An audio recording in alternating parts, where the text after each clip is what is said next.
ఈ రోజులలో పదవుల కోసం జరిగే పోరాటాలు అందరికీ తెలిసిందే. అలాంటిది అందిన ఎంపీ పదవిని వదిలేసి రావటం అంటే అక్కడ నాగబాబు ఒక్కరే అని చెప్పాలి. ఆయన తాను అధికార హోదాలు అనుభవించాలన్న కోరిక ఏ కోశాన లేదు అనేందుకు అనేక ఉదాహరణలు ఉన్నాయి. ఇవన్నీ పక్కన పెడితే కూటమి ప్రభుత్వంలో నాగబాబు కోసం అనేక పదవులు రెడీగా ఉన్నాయని టాక్ అయితే నడిచింది. ఆయన కోసమే టీటీడీ చైర్మన్ పోస్టు అన్నారు. అయితే తాను రేసులో లేను అని నాగబాబు చెప్పేశారు. ఇక తాజాగా రాజ్యసభకు వెళ్లేది నాగబాబే, ఇది పక్కా అని అనేశారు. కానీ దానికి కూడా నాగబాబు నుంచి ఇలాగే స్పందన వచ్చింది. తాను జనసేనకు అచ్చమైన సైనికుడని, అధినేత నిర్ణయమే శిరోధ్యమనేశారు. అలా 3 రాజ్యసభ ఖాళీలకు అభ్యర్థులు ఖరారు అయిపోయారు. మరి నాగబాబు పార్టీ కోసం, కూటమి గెలుపు కోసం ఎంతో చేశారు కదా, ఆయనకు న్యాయం చేయాల్సిందే కదా అన్న చర్చ అయితే సాగుతూ వస్తోంది. ఇప్పుడు సడన్ గా మరో ప్రచారం ముందుకు వచ్చింది. అదేంటంటే నాగబాబుకు ఏపీ కేబినెట్ లో మంత్రి పదవి ఖాయమని, ఆయన తొందరలోనే మంత్రిగా చంద్రబాబు మంత్రివర్గంలో చేరబోతున్నారు అని.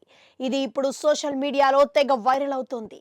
ఒకవైపు రాజ్యసభకు 3 అభ్యర్థులు మంగళవారం నామినేషన్లు దాఖలు చేస్తున్న వేళ నాగబాబుకు దక్కబోయే పదవి గురించే చర్చించుకుంటున్నారు.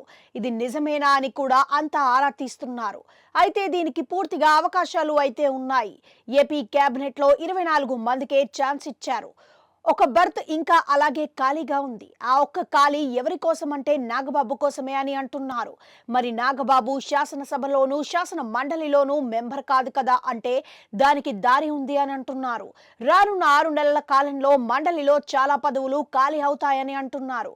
అందులో ఒక దానిని నాగబాబుకు ఇస్తారని అంటున్నారు. అలా ఎమ్మెల్సీగా నాగబాబు నియమితులు అవుతారని అంటున్నారు. అయితే దానితో సంబంధం లేకుండా ఈ మధ్యలో ఎప్పుడైనా నాగబాబు మంత్రి పదవి చేపట్టవచ్చు అని కూడా చెబుతున్నారు. ఇక చూస్తే కనుక 2025 మార్చిలో 4 ఎమ్మెల్సీ పోస్టులు ఖాళీ అవుతున్నాయి. అందులో యనమల రామకృష్ణుడు, అశోక్ బాబు, బి తిరుమల నాయుడు, దువ్వాడ రామారావు ఉన్నారు. ఇవి కాకుండా వైసీపీ నుంచి 4 ఇప్పటికే రాజీనామాలు చేశారు. అప్పటికి వీరి రాజీనామాలు ఆమోదం పొందుతాయని అంటున్నారు. అలా 8 దాకా ఎమ్మెల్సీ సీట్లు ఖాళీ అవుతున్నాయి. ఇందులో ఒకటి నాగబాబుకు కన్ఫర్మ్ అయిందని అంటున్నారు. దాంతో నాగబాబు అతి తొందరలో మంత్రిగా ప్రమాణం చేస్తారు అని అంటున్నారు. అటు చంద్రబాబు, పవన్ తలుచుకోవాలే కానీ కీలకమైన శాఖలతో నాగబాబు మినిస్టర్ కావడం తథ్యమని అంటున్నారు.